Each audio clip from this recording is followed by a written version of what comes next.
ನಮಸ್ಕಾರ. ಸಿಟಿಇಟಿ ಹಾಗೂ ಟಿಇಟಿ ಪರೀಕ್ಷೆಗೆ ತಯಾರಿ ನಡೆಸುವವರು ಕ್ಲಾಸ್ 6 ಇಂದ ಕ್ಲಾಸ್ 10th ವರೆಗೂ ಸೈನ್ಸ್ ಅಥವಾ ಮ್ಯಾಥ್ಸ್ ಅನ್ನು ಪ್ರಾಕ್ಟೀಸ್ ಮಾಡಬೇಕು ಅಂತ ನಾವು ಕೇಳೇ ಇರ್ತೀವಿ. So important points from class 9th chapter 1 matter in our surroundings ಅನ್ನುವಂತಹ ಟಾಪಿಕ್ ಮೇಲೆ ಯಾವ ರೀತಿ ಪ್ರಶ್ನೆಗಳು ಟಿಇಟಿಯಲ್ಲಿ ಅಥವಾ ಕರ್ನಾಟಕ ಟಿಇಟಿಯಲ್ಲಿ ಅಥವಾ ಸೆಂಟ್ರಲ್ ಟಿಇಟಿಯಲ್ಲಿ ಕೇಳಬಹುದಾಗಿದೆ ಅನ್ನೋದನ್ನ ನೋಡ್ತಾ ಹೋಗೋಣ. ಸೊ ಮ್ಯಾಟರ್ ಅಂತಂದ್ರೆ ಏನು ಅಂತ ಗೊತ್ತಿರಬೇಕು. ಮ್ಯಾಟರ್ ಯಾವ್ದ್ರಿಂದ ಕಂಪೋಸ್ ಆಗಿದೆ ಅಂತಂದ್ರೆ ಸಣ್ಣ ಸಣ್ಣ ಸಣ್ಣ ಪಾರ್ಟಿಕಲ್ಸ್ ಇಂದ. Matter is made up of particles. ಹಾಗಾದ್ರೆ ಅವುಗಳ ನೇಚರ್ ಹೇಗಿರುತ್ತೆ, ಪಾರ್ಟಿಕಲ್ಸ್ ನ ನೇಚರ್ ಹೇಗಿರುತ್ತೆ ಅಂದ್ರೆ ನೋಡ್ಲಿಕ್ಕೆ ಹೇಗಿರುತ್ತೆ, ಫಿಸಿಕಲ್ ನೇಚರ್ ಹೇಗಿರುತ್ತೆ ಅಂತ ನೋಡೋದಾದ್ರೆ ಅವು ಏನ್ ಮಾಡ್ಸಿರ್ತವೆ ಅಂತಂದ್ರೆ ಅವು ಮೂವ್ ಮಾಡ್ತವೆ. ಒಂದು ಕಡೆಯಿಂದ ಇನ್ನೊಂದು ಕಡೆಗೆ ಮೂವ್ ಆಗ್ತಾ ಇರ್ತವೆ. ಪಾರ್ಟಿಕಲ್ಸ್ ಒಂದು ಕಡೆ ಇರೋದಿಲ್ಲ. ಮತ್ತೆ ಒಂದು ಪಾರ್ಟಿಕಲ್ ಇಂದ ಇನ್ನೊಂದು ಪಾರ್ಟಿಗೆ ನಡುವೆ ಏನಿರುತ್ತೆ, ಸ್ಪೇಸ್ ಇರುತ್ತೆ. ಮತ್ತೆ ಅವ ಪಾರ್ಟಿಕಲ್ಸ್ ಗಳ ನಡುವೆ ಏನಿರುತ್ತೆ, ಅಟ್ರಾಕ್ಷನ್ ಇರುವಂತದ್ದು. ಮತ್ತೆ 3 ರೀತಿಯ ಮ್ಯಾಟರ್ ಇದೆ. ಅದು ಸಾಲಿಡ್, ಲಿಕ್ವಿಡ್ ಅಂಡ್ ಗ್ಯಾಸ್ ಅಂತ ಹೇಳಿ. ನಮಗೆ ಆಲ್ರೆಡಿ ಗೊತ್ತಿರುತ್ತೆ ಸಾಲಿಡ್ ನ ಪ್ರಾಪರ್ಟೀಸ್. ಹೆಚ್ಚಾಗಿ ಪರ್ಟಿಕ್ಯುಲರ್ ಶೇಪ್ ಇರುತ್ತೆ, ಡೆಫಿನೆಟ್ ವಾಲ್ಯೂಮ್ ಇರುತ್ತೆ, ಮತ್ತೆ ಫ್ಲೋ ಆಗಲ್ಲ, ಮತ್ತೇನು ಕಂಪ್ರೆಸಬಲ್ ಆಗಲ್ಲ, ಕಂಪ್ರೆಸ್ ಮಾಡ್ಲಿಕ್ಕೆ ಸಾಧ್ಯ ಇಲ್ಲ. For example table, chair. ಅದೇ ಲಿಕ್ವಿಡ್ ಡೆಫಿನೆಟ್ ಶೇಪ್ ಇಲ್ಲ, ಆದ್ರೆ ವಾಲ್ಯೂಮ್ ಏನಿದೆ ಅದು ಫಿಕ್ಸ್ ಆಗಿರುತ್ತೆ. ಮತ್ತೆ ಪಾರ್ಟಿಕಲ್ಸ್ ಹೇಗೆ ಪ್ಯಾಕ್ ಆಗಿರುತ್ತೆ, ತುಂಬಾ ಲೂಸ್ ಆಗಿ ಪ್ಯಾಕ್ ಆಗಿರುತ್ತೆ. ಆಮೇಲೆ ಕಂಪ್ರೆಸಬಲ್ ಹೌದು, ಅದು ತಕ್ಕಮಟ್ಟಿಗೆ ಕಂಪ್ರೆಸಬಲ್ ಹೌದು. ಗ್ಯಾಸ್ ಡೆಫಿನೆಟ್ ಶೇಪು ಇಲ್ಲ, ಡೆಫಿನೆಟ್ ವಾಲ್ಯೂಮು ಇಲ್ಲ, ಮತ್ತೆ ತುಂಬಾ ಲೂಸ್ ಆಗಿ ಪಾರ್ಟಿಕಲ್ಸ್ ಪ್ಯಾಕ್ ಆಗಿರ್ತವೆ. ಮತ್ತೆ ಲಿಕ್ವಿಡ್ ತರ ಲಿಟಲ್ ಕಂಪ್ರೆಸಿಬಲ್ ಅಲ್ಲ, ಗ್ಯಾಸಿಯಸ್ ಸ್ಟೇಟ್ ಅಲ್ಲಿ ಹೈಲಿ ಕಂಪ್ರೆಸಿಬಲ್ ಆಗಿರುವಂಥದ್ದು. ನೆಕ್ಸ್ಟ್,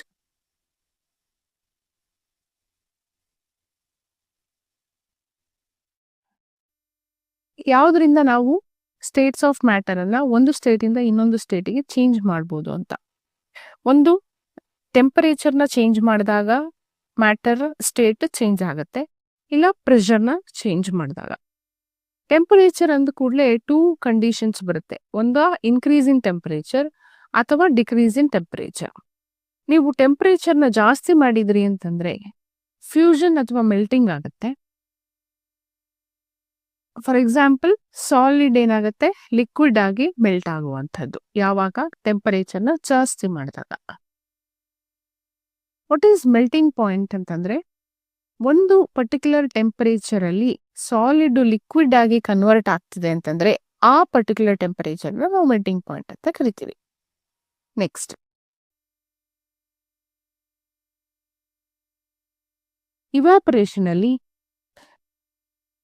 ಇವಾಪರೇಷನ್ ಕೂಡ ಟೆಂಪರೇಚರ್ ಜಾಸ್ತಿ ಆದ ಹಾಗೆ ಇವಾಪರೇಷನ್ ಆಗುವಂಥದ್ದು. ಅಲ್ಲಿ ಏನಾಗುತ್ತೆ, ಲಿಕ್ವಿಡ್ ಸ್ಟೇಟ್ ಅಲ್ಲಿ ಇರುವಂತಹ ಯಾವುದೇ ಮ್ಯಾಟರು ವೇಪರ್ ಸ್ಟೇಟಿಗೆ ಚೇಂಜ್ ಆಗೋದನ್ನ ನಾವು ಇವಾಪರೇಷನ್ ಅಂತ ಕರಿತೀವಿ. ಹಾಗಾದ್ರೆ ಬಾಯ್ಲಿಂಗ್ ಪಾಯಿಂಟ್ ಅಂದ್ರೆ ಏನು? ಒಂದು ಪರ್ಟಿಕ್ಯುಲರ್ ಟೆಂಪರೇಚರ್ ಅಲ್ಲಿ ಲಿಕ್ವಿಡ್ ವೇಪರ್ ಆಗಿ ಚೇಂಜ್ ಆಗತ್ತೆ. ಆ ಪರ್ಟಿಕ್ಯುಲರ್ ಪಾಯಿಂಟ್ ಅನ್ನ ನಾವು ಬಾಯ್ಲಿಂಗ್ ಪಾಯಿಂಟ್ ಅಂತ ಕರಿತೀವಿ. ಇಲ್ಲಿ ಸಬ್ಲಿಮೇಷನ್ ಅನ್ನುವಂಥದ್ದು ವೆರಿ ವೆರಿ ಇಂಪಾರ್ಟೆಂಟ್. ರಿಪೀಟೆಡ್ ಆಗಿ 1 ಮಾರ್ಕ್ಸಿಗಂತೂ ಕೇಳ್ತಾರೆ ವಾಟ್ ಈಸ್ ಸಬ್ಲಿಮೇಷನ್ ಅಂತ ಹೇಳಿ. ಸಾಲಿಡ್ ಸ್ಟೇಟ್ ಇಂದ ಡೈರೆಕ್ಟ್ ಆಗಿ ಗೇಷಿಯಸ್ ಸ್ಟೇಟಿಗೆ ಅಥವಾ ವೇಪರ್ ಸ್ಟೇಟಿಗೆ ಚೇಂಜ್ ಆಯ್ತು ಅಂತಂದ್ರೆ ವಿತೌಟ್ ಲಿಕ್ವಿಡ್ ಸ್ಟೇಟಿಗೆ ಮೂವ್ ಆಗದೆ ಡೈರೆಕ್ಟ್ ಆಗಿ ಏನು ಗೇಷಿಯಸ್ ಸ್ಟೇಟ್ ಅಥವಾ ವೇಪರ್ ಸ್ಟೇಟಿಗೆ ಮೂವ್ ಆಯ್ತು ಅಂತಂದ್ರೆ ಅದು ಸಬ್ಲಿಮೇಷನ್ ಆಗಿರುತ್ತೆ. ನೆಕ್ಸ್ಟ್, ಇದನ್ನೆಲ್ಲ ನೋಡಿದ್ವಿ, ಬಟ್ ಮ್ಯಾಟರ್ ಅಂದ್ರೆ ಏನು ಅಂತಾನೆ ಗೊತ್ತಿಲ್ಲ ಅಂತಂದ್ರೆ ಪ್ರಾಬ್ಲಮ್ ಅಲ್ವಾ? ಸೊ ಮ್ಯಾಟರ್ ಅಂತಂದ್ರೆ ಯಾವುದೇ ಒಂದು ವಸ್ತು ಸ್ಪೇಸ್ ಮತ್ತೆ ಮಾಸ್ ಅನ್ನ ಹೊಂದಿದ್ರೆ ಅದನ್ನ ನಾವು ಮ್ಯಾಟರ್ ಅಂತ ಕರಿತೀವಿ.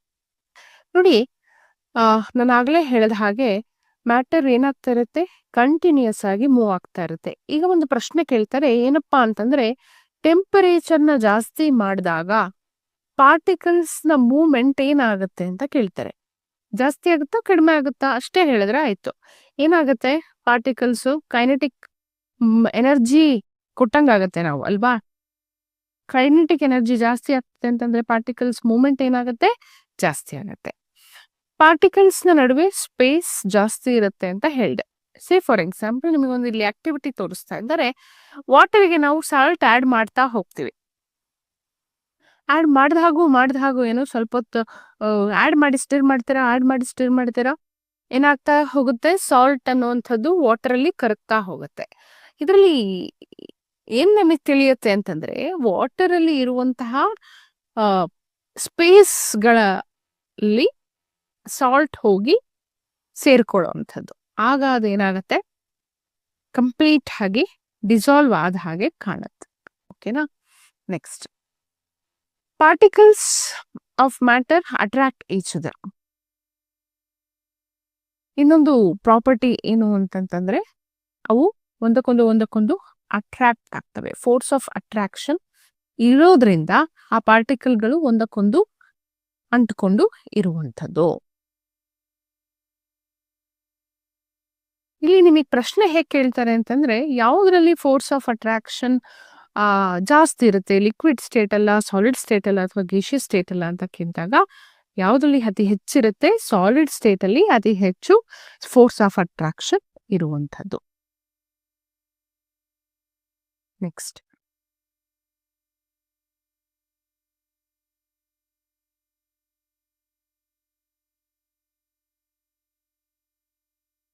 ಆಗ್ಲೇ ಡಿಸ್ಕಸ್ ಮಾಡಿದ್ವಿ ಸಾಲಿಡ್ ಸ್ಟೇಟ್ ನ ಪ್ರಾಪರ್ಟೀಸ್. ಆದ್ರೆ ಸಮ್ ಎಕ್ಸೆಪ್ಷನ್ ಕೇಸಸ್ ನ ನೋಡ್ತಾ ಹೋಗೋದಾದ್ರೆ, ಇಲ್ಲಿ ರಬ್ಬರ್, ನೀವು ಹೇಳ್ಬೋದು ರಬ್ಬರ್ ಬ್ಯಾಂಡ್ ಯೂಸ್ಲಿ ನೋಡೇ ಇರ್ತೀರಾ.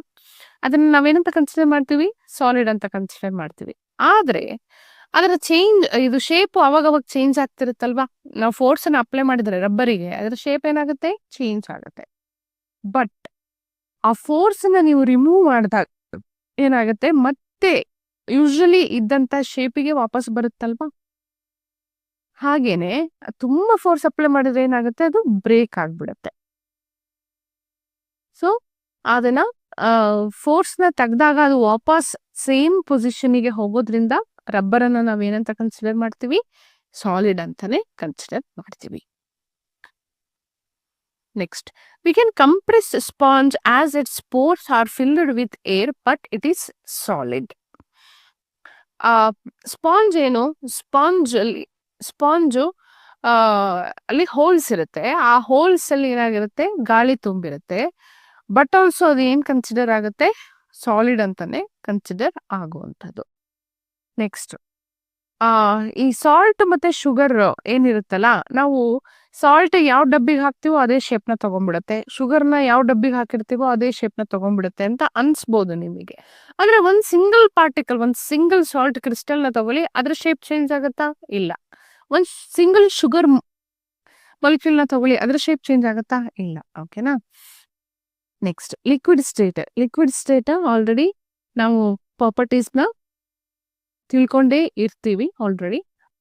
ನೋಡಿ, liquids are substances having definite volume but fixed shape ಇರೋದಿಲ್ಲ. ಅದು ಯಾವ ಕಂಟೈನರ್ಗೆ ಹಾಕ್ತಿವೋ ಅದರ ಶೇಪ್ ಅನ್ನ ತಗೊಂಡ್ಬಿಡುತ್ತೆ ಅಲ್ವಾ. The gases like oxygen and carbon dioxide from the atmosphere diffuse and dissolve in water. ಹೌದಲ್ವಾ. ಅಕ್ವಾಟಿಕ್ ಪ್ಲಾಂಟ್ಸು, ಅಕ್ವಾಟಿಕ್ ಅನಿಮಲ್ಸು, ನೀರೊಳಗಿರುವಂತಹ ಪ್ರಾಣಿಗಳು, ಪ್ಲಾಂಟ್ಸ್ಗಳು ಹೇಗೆ ಸರ್ವೈವ್ ಆಗ್ಲಿಕ್ಕೆ ಸಾಧ್ಯ ಆಗ್ತಾ ಇದೆ, ಹೇಗೆ ಅಂತಂದ್ರೆ ಡಿಫ್ಯೂಷನ್ ಅನ್ನುವಂತಹ ಪ್ರೋಸೆಸ್ ಇಂದ ಏನಾಗುತ್ತೆ, ಆ ಅಟ್ಮಾಸ್ಫಿಯರ್ ಅಲ್ಲಿ ಇರುವಂತಹ ಗ್ಯಾಸಸ್ ವಾಟರ್ ಅಲ್ಲಿ ಡಿಸಾಲ್ವ್ ಆಗುವಂಥದ್ದು, ಅದನ್ನೇ ನಾವು ಡಿಫ್ಯೂಷನ್ ಅಂತ ಕರಿತೀವಿ. ಯಾವ್ದ್ರಲ್ಲಿ ಅತಿ ಹೆಚ್ಚು ಡಿಫ್ಯೂಷನ್ ಕಾಣಿಸುತ್ತೆ ಲಿಕ್ವಿಡ್ ಸ್ಟೇಟ್ ಅಲ್ಲಿ when compared to solid state? Liquid state ಅಲ್ಲಿ ಡಿಫ್ಯೂಷನ್ ಜಾಸ್ತಿ ಕಾಣುವಂಥದ್ದು. ಯಾಕೆ ಅಂತ ರೀಸನ್ ಕೇಳ್ತಾರೆ. Diffusion is much more in liquids than in solids. Why ಅಂತ ಕೇಳ್ತಾರೆ. Due to free movement of particles of liquids ನ ಫ್ರೀ ಮೂವ್ಮೆಂಟ್ ಇಂದ ನಮಗೆ ಏನು ಡಿಫ್ಯೂಷನ್ ಜಾಸ್ತಿ ಕಾಣಿಸುವಂಥದ್ದು ಲಿಕ್ವಿಡ್ ಸ್ಟೇಟ್ ನಲ್ಲಿ. Next, gaseous state. So gaseous state ಯಾವ ಡೈರೆಕ್ಷನ್ ಅಲ್ಲ ಆದ್ರೂ ಕೂಡ ಗೇಷಿಯಸ್ ಸ್ಟೇಟ್ ಅಲ್ಲಿ ಇರುವಂತಹ ಪಾರ್ಟಿಕಲ್ಸ್ ಮೂವ್ ಮಾಡುವಂತಹ ಕೆಪಾಸಿಟಿಯನ್ನ ಹೊಂದಿರ್ತವೆ. ಯಾವುದೇ ಡೈರೆಕ್ಷನ್ ಅಲ್ಲೂ ಕೂಡ ಪಾರ್ಟಿಕಲ್ಸ್ ಫ್ಲೋ ಆಗಬಹುದು. ಅವಕ್ಕೆ ಡೆಫಿನೆಟ್ ವಾಲ್ಯೂಮು ಇರಲ್ಲ, ಮತ್ತೆ ಡೆಫಿನೆಟ್ ಶೇಪ್ ಕೂಡ ಇರೋದಿಲ್ಲ. ಸಿಕ್ಕಿರುವಂತಹ ವಾಲ್ಯೂಮ್ನ ಆಕ್ಯುಪೈ ಮಾಡಿಕೊಂಡು ಅವು ಎಕ್ಸಿಸ್ಟ್ ಆಗುವಂಥದ್ದು. ನೆಕ್ಸ್ಟ್, ಯಾವಾಗೆಲ್ಲ ನಾವು ಒಂದು ಸ್ಟೇಟಿಂದ ಇನ್ನೊಂದು ಸ್ಟೇಟಿಗೆ ಚೇಂಜ್ ಮಾಡಬಹುದು ಅಂತಂದ್ರೆ ಬೈ ಚೇಂಜಿಂಗ್ ದ ಟೆಂಪರೇಚರ್. ನಮಗೆ ಗೊತ್ತಿದೆ ಟೆಂಪರೇಚರ್ನ ಸ್ಟ್ಯಾಂಡರ್ಡ್ ಸ್ಕೇಲು ಕೆಲ್ವಿನ್. ಒಂದು ಕೆಲ್ವಿನ್ ಅಂತಂದ್ರೆ ಡಿಗ್ರಿ ಸೆಲ್ಸಿಯಸ್ ಪ್ಲಸ್ 273.15 ಅಂತ, ಐದರ್ 273 ಅಂತಾನು ಬರೀಬಹುದು. 273 plus degree Celsius is equal to Kelvin. ಓಕೆನಾ? ಇಲ್ಲಿ ನೋಡಿ, ನಾನು ಏನ್ ಮಾಡ್ತಾ ಇದ್ದೀನಿ, ಒಂದು ಐಸ್ ಅನ್ನ ಮೆಲ್ಟ್ ಮಾಡ್ತಾ ಇದ್ದೀನಿ, ಅಂದ್ರೆ ಅದಕ್ಕೆ ಟೆಂಪರೇಚರ್ ಕೊಡ್ತಾ ಇದ್ದೀನಿ. ಆಗ ಏನಾಗುತ್ತೆ, ಅದು ಐಸ್ ಇದ್ದಿದ್ದು ವಾಟರ್ ಆಗಿ ಕನ್ವರ್ಟ್ ಆಗುತ್ತೆ.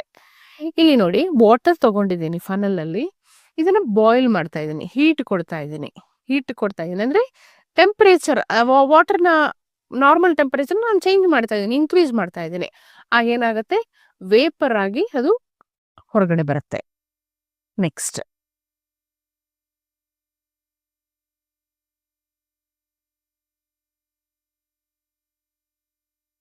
ನೋಡಿ, ಏನು ಮೆಲ್ಟಿಂಗ್ ಪಾಯಿಂಟ್ ಅಂತಂದ್ರೆ ಅದನ್ನ ಆಲ್ರೆಡಿ ಹೇಳಿದ್ದೀನಲ್ವಾ. ಇಲ್ಲಿ ಐಸ್ ಏನಾಗಿ ಕನ್ವರ್ಟ್ ಆಗ್ಲಿಕ್ಕೆ, ಐಸ್ ಅನ್ನ ವಾಟರ್ ಆಗಿ ಕನ್ವರ್ಟ್ ಮಾಡ್ಲಿಕ್ಕೆ ನಾವು ಹೀಟ್ ಅನ್ನ ಕೊಡ್ತೀವಲ್ವಾ. ಆದ್ರೆ ಅದರ ಐಸ್ನ ಏನು ಟೆಂಪರೇಚರ್ ಜಾಸ್ತಿ ಆಗೋದಿಲ್ಲ. ಯಾಕೆ ಅಂತ ಕೇಳ್ತಾರೆ. ಯಾಕೆ ಅಂತಂದ್ರೆ it is because of latent heat of fusion ಅಂತ. ಲೇಟೆಂಟ್ ಹೀಟ್ ಆಫ್ ಫ್ಯೂಷನ್ ಅಂದ್ರೆ ಆ ಹೀಟ್ ನಾವೇನು ಸಪ್ಲೈ ಮಾಡ್ತೀವಲ್ಲ ಔಟ್ಸೈಡ್ ಇಂದ, ಅದು ಐಸ್ ಪಾರ್ಟಿಕಲ್ ನಡುವೆ ಇರುವಂತಹ ಫೋರ್ಸ್ ಆಫ್ ಅಟ್ರಾಕ್ಷನ್ ಅನ್ನ ಬ್ರೇಕ್ ಮಾಡ್ಲಿಕ್ಕೆ ಯುಟಿಲೈಸ್ ಆಗುತ್ತೆ ಹೊರತು ಐಸ್ನ ಟೆಂಪರೇಚರ್ ಜಾಸ್ತಿ ಆಗೋದಿಲ್ಲ. ರೈಟ್? ಈಗ ನಿಮಗೆ ಡೆಫಿನೇಷನ್ 1 ಮಾರ್ಕಿಗೆ ಕೇಳ್ತಾರೆ, ಲೇಟೆಂಟ್ ಹೀಟ್ ಆಫ್ ಫ್ಯೂಷನ್ ಅಂದ್ರೆ ಏನು ಅಂತ ಹೇಳಿ. ಆಗ ನೀವೇನ್ ಬರೀತೀರಾ, 1 kg ಸಾಲಿಡ್ ಅನ್ನ ಲಿಕ್ವಿಡ್ ಸ್ಟೇಟಿಗೆ ಚೇಂಜ್ ಮಾಡ್ಲಿಕ್ಕೆ ಬೇಕಾಗಿರುವಂತಹ ಅಮೌಂಟ್ ಆಫ್ ಹೀಟ್ ಅನ್ನ ನಾವು ಲೇಟೆಂಟ್ ಹೀಟ್ ಆಫ್ ಫ್ಯೂಷನ್ ಅಂತ ಕರಿತೀವಿ. Next, boiling point. Boiling point of water ಎಷ್ಟು? Boiling point of water is 373 kelvin. ಅಂದ್ರೆ ಸೆಲ್ಸಿಯಸ್ ಅಲ್ಲಿ 100 ಡಿಗ್ರಿ ಸೆಲ್ಸಿಯಸ್ ಅಲ್ವಾ. 100 ಡಿಗ್ರಿ ಸೆಲ್ಸಿಯಸ್ಗೆ 273 ಆಡ್ ಮಾಡಿದ್ರೆ 373 kelvin. That is the boiling point of water in kelvin. Okay, next, ಅದನ್ನ 1 ಮಾರ್ಕಿಗೆ ಕೇಳ್ಬಿಡ್ತಾರೆ, 373 kelvin ಅಂತ ನೆನ್ಪಿಟ್ಕೊಳ್ಳಿ. Next, ಈಗ 1 kg of liquid ಅನ್ನ ನಾವು ಗೇಷಿಯಸ್ ಸ್ಟೇಟಿಗೆ ಕೊಂಡೊಯ್ಯಬೇಕು ಅಂತಂದ್ರೆ ಎಷ್ಟು ಅಮೌಂಟ್ ಆಫ್ ಹೀಟ್ ರಿಕ್ವೈರ್ ಆಗಿರುತ್ತೋ ಅದನ್ನ ನಾವು ಲೇಟೆಂಟ್ ಹೀಟ್ ಆಫ್ ವೇಪರೈಸೇಷನ್ ಅಂತ ಕರಿತೀವಿ. ಸರಿನಾ? ನೆಕ್ಸ್ಟ್, ಬಾಯ್ಲ್ ಆಗ್ಬೇಕಾದ್ರೆ ವಾಟರು, ಅದರ ಟೆಂಪರೇಚರ್ ಏನಿದೆ, ವಾಟರ್ನ ಟೆಂಪರೇಚರ್ ಏನಿದೆ ಅದು ಜಾಸ್ತಿ ಆಗೋದಿಲ್ಲ. ಇವೊಂದು ನಾವು ಹೊರಗಡೆಯಿಂದ ಹೀಟ್ ಅನ್ನ ಸಪ್ಲೈ ಮಾಡ್ತಾ ಇರ್ತೀವಿ, ಆದ್ರೂ ಕೂಡ ಅದರ ಟೆಂಪರೇಚರ್ ಏನಾಗಲ್ಲ, ಜಾಸ್ತಿ ಆಗಲ್ಲ. ಅದ್ ಯಾಕೆ ಅಂತಂದ್ರೆ ಸಿಗುವಂತಹ ಹೀಟ್ ಆಫ್ ವೇಪರೈಸೇಷನ್ ಏನಿದೆ ಅದು ವಾಟರ್ ಪಾರ್ಟಿಕಲ್ಸ್ ನ ನಡುವೆ ಇರುವಂತಹ ಫೋರ್ಸ್ ಆಫ್ ಅಟ್ರಾಕ್ಷನ್ ನ ಬ್ರೇಕ್ ಮಾಡ್ಲಿಕ್ಕೆ ಆ ಹೀಟ್ ಅನ್ನ ಯೂಸ್ ಮಾಡ್ಕೊಳ್ತಾ ಇರುತ್ತೆ. ಅದಕ್ಕೆ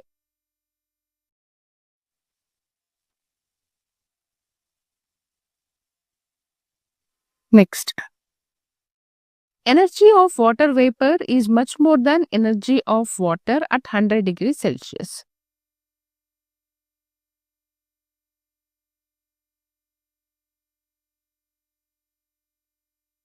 ಸೊ ನಾವು ಯಾವುದೇ ಸ್ಟೇಟ್ ಇಂದ ಇನ್ನೊಂದು ಸ್ಟೇಟಿಗೆ ಟೆಂಪರೇಚರ್ನ ಚೇಂಜ್ ಮಾಡ್ತಾ, ಸಾಲಿಡ್ ಇಂದ ಲಿಕ್ವಿಡ್ಗೆ, ಲಿಕ್ವಿಡ್ ಇಂದ ಗ್ಯಾಸಿಯಸ್ ಸ್ಟೇಟಿಗೆ ಚೇಂಜ್ ಮಾಡ್ತಾ ಹೋಗ್ಬೋದು. 25 ಡಿಗ್ರಿ ಸೆಲ್ಸಿಯಸ್ ಅಲ್ಲಿ ವಾಟರು ಲಿಕ್ವಿಡ್ ಸ್ಟೇಟ್ ಅಲ್ಲಿ ಇರುತ್ತೆ, 0 ಡಿಗ್ರಿ ಸೆಲ್ಸಿಯಸ್ ಅಲ್ಲಿ ಐಸ್ ಆಗಿರುತ್ತೆ, 100 ಡಿಗ್ರಿ ಸೆಲ್ಸಿಯಸ್ ಅಲ್ಲಿ ಗ್ಯಾಸಿಯಸ್ ಸ್ಟೇಟ್ ಅಲ್ಲಿ ಇರುತ್ತೆ. ಆಗ್ಲೇ ಹೇಳಿದ ಹಾಗೆ sublimation very very important. Direct ಆಗಿ ಸಾಲಿಡ್ ಇದ್ದಿದ್ದು ವೇಪರ್ ಸ್ಟೇಟಿಗೆ ಕನ್ವರ್ಟ್ ಆಯ್ತು ಅಂತಂದ್ರೆ ಅದನ್ನ ನಾವು ಸಬ್ಲಿಮೇಷನ್ ಅಂತ ಕರಿತೀವಿ. ಫಾರ್ ಎಕ್ಸಾಂಪಲ್, ಕರ್ಪೂರನ ನೀವು ಹೀಟ್ ಮಾಡಿದ್ರಿ ಅನ್ಕೊಳ್ಳಿ, ಆ ಕರ್ಪೂರ ಏನಾಗುತ್ತೆ ಡೈರೆಕ್ಟ್ ಆಗಿ ಆವಿ ಆಗತ್ತೆ. ಯಾವುದೇ ಲಿಕ್ವಿಡ್ ಸ್ಟೇಟಿಗೆ ಅದು ಪಾಸ್ ಆಗಲ್ಲ. ನೆಕ್ಸ್ಟ್, ಪ್ರೆಷರ್ನ ಚೇಂಜ್ ಮಾಡೋದ್ರಿಂದ ಯಾವ ರೀತಿ ಸ್ಟೇಟ್ ಆಫ್ ಮ್ಯಾಟರ್ ಅಲ್ಲಿ ಚೇಂಜ್ ಆಗುತ್ತೆ ನೋಡಿ. ನಾವು ಪ್ರೆಷರ್ನ ಕೊಟ್ಟಾಗ ಒಂದು ಸಿಲಿಂಡರ್ ಇದೆ, ಅದರಲ್ಲಿ ಗ್ಯಾಸ್ ಇದೆ. ಆ ಗ್ಯಾಸ್ ಸಿಲಿಂಡರ್ಗೆ ನಾವು ಎಕ್ಸ್ಟರ್ನಲ್ ಪ್ರೆಷರ್ನ ಅಪ್ಲೈ ಮಾಡಿದಾಗ ಪಾರ್ಟಿಕಲ್ಸ್ನ ನಡುವೆ ಇರುವಂತಹ ಗ್ಯಾಪ್ ಡಿಸ್ಟೆನ್ಸ್ ಏನಾಗುತ್ತೆ ರೆಡ್ಯೂಸ್ ಆಗುತ್ತೆ. ಆಗ ಏನಾಗುತ್ತೆ ಫೈನಲಿ ಗೇಷಿಯಸ್ ಸ್ಟೇಟಿಂದ ಅದು ಲಿಕ್ವಿಫೈಡ್ ಸ್ಟೇಟಿಗೆ ಬರುತ್ತೆ. ನೆಕ್ಸ್ಟ್,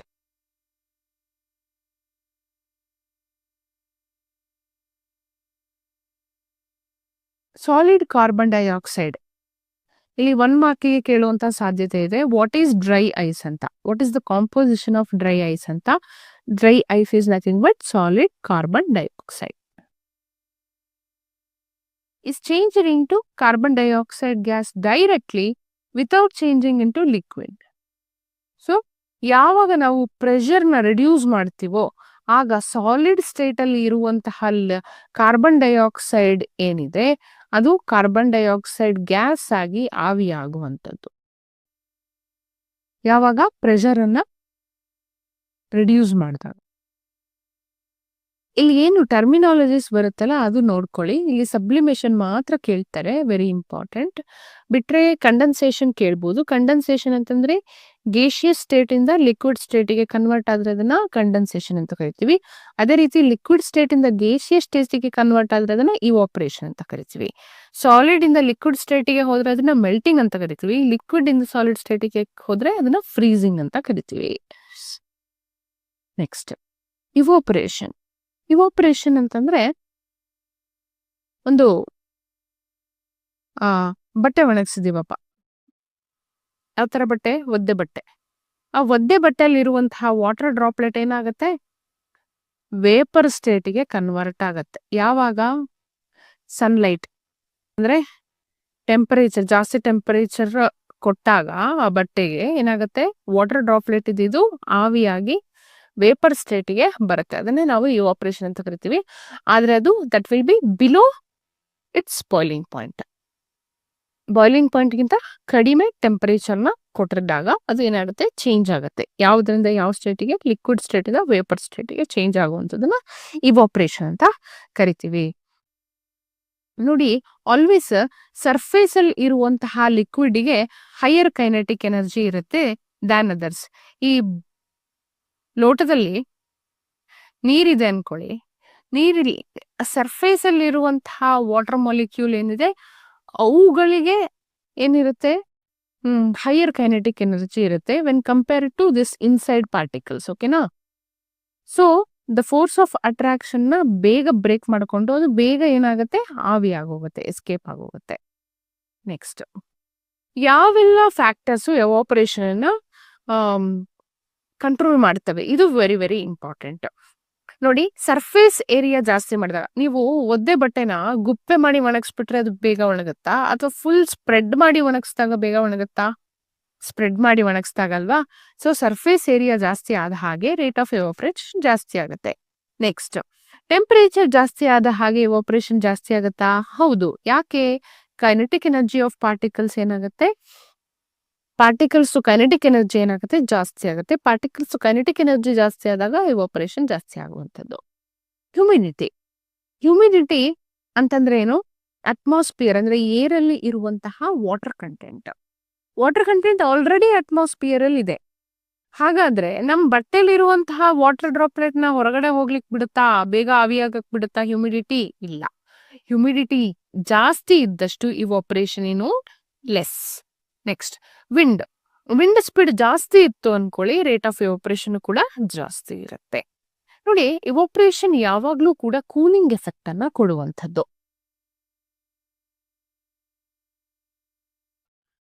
ನೋಡಿ, ನೀವು ಅಸಿಟೋನ್ ಅನ್ನ ನಿಮ್ಮ ಕೈ ಮೇಲೆ ಹಾಕೊಳ್ಳಿ, ಅದೇನಾಗುತ್ತೆ ಅಂತಂದ್ರೆ ವೇಪರೈಸ್ ಆಗುತ್ತೆ.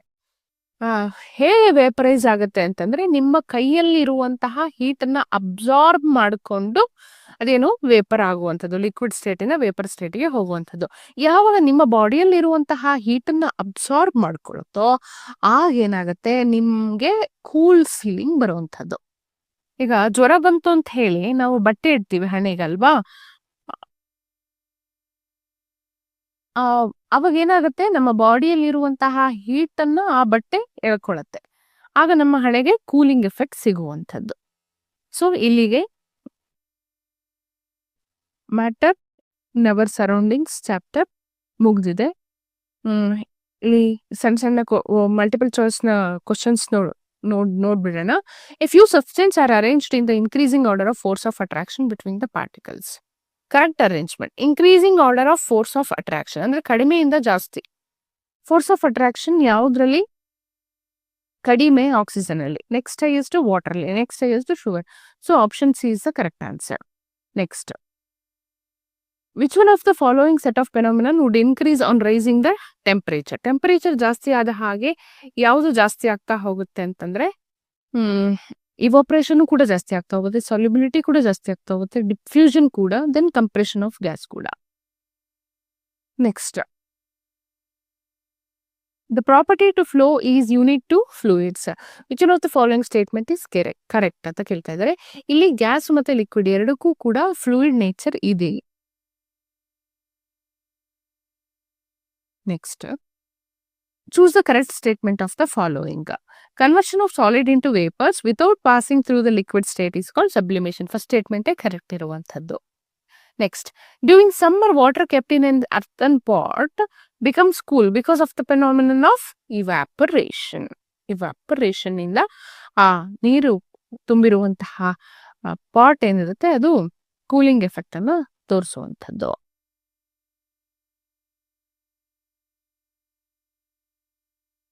Next, boiling point of acetone is 329 ಆದ್ರೆ its temperature in Celsius will be, ನಮಗೆ ಗೊತ್ತಿದೆ kelvin is equal to 273 degree 273 plus degree Celsius ಅಂತ ಹೇಳಿ ಅದನ್ನ ಚೇಂಜ್ ಮಾಡಿ ಡಿಗ್ರಿ ಸೆಲ್ಸಿಯಸ್ ಕೇಳಿರೋದ್ರಿಂದ ಏನ್ ಮಾಡ್ತೀರಾ, degree Celsius is equal to kelvin minus 273, 329 minus 273 ಮಾಡಿದ್ರೆ ನಿಮಗೆ ಆನ್ಸರ್ ಸಿಕ್ಬಿಡುತ್ತೆ. Arrangement of particles is ordered in the dash state, however there is no order in the dash state. I think there is a little bit confusion in this question. Let me go to next question. Evaporation of a liquid at room temperature leads to a dash effect, cooling effect. Okay. Osmosis is a special kind of diffusion. Temperature na ಯಾವ್ದ್ರಲ್ಲಿ measure ಮಾಡ್ತೀರಾ? Kelvin ಅಲ್ಲಿ measure ಮಾಡ್ತೀರಾ. Density kilogram per cubic metre, volume cubic meter, pressure Pascal. Amount of heat required to change 1 kg to its liquid state at atmospheric pressure is known as solid in the liquid state ಗೆ ಅದನ್ನ change ಮಾಡ್ಲಿಕ್ಕೆ amount of heat required ಅನ್ನು ನಾವೆಂತ ಕರಿತೀವಿ, latent heat of fusion ಅಂತ ಕರಿತೀವಿ. ಅದೇ liquid state to vapour ಸ್ಟೇಟಿಗಾದ್ರೆ latent heat of evaporation, vaporisation ಆಗುತ್ತೆ. ಸೊ ಇಲ್ಲಿಗೆ matter in our surroundings chapter ಮುಕ್ತಾಯವಾಗಿದೆ. ಮತ್ತೊಂದು ಕ್ಲಾಸಲ್ಲಿ ಮತ್ತೊಂದು ಚಾಪ್ಟರ್ ಜೊತೆಗೆ ಬರ್ತೀನಿ ಅಂತ ಹೇಳ್ತಾ ತಮಗೆಲ್ಲರಿಗೂ ಬಾಯ್ ಬಾಯ್.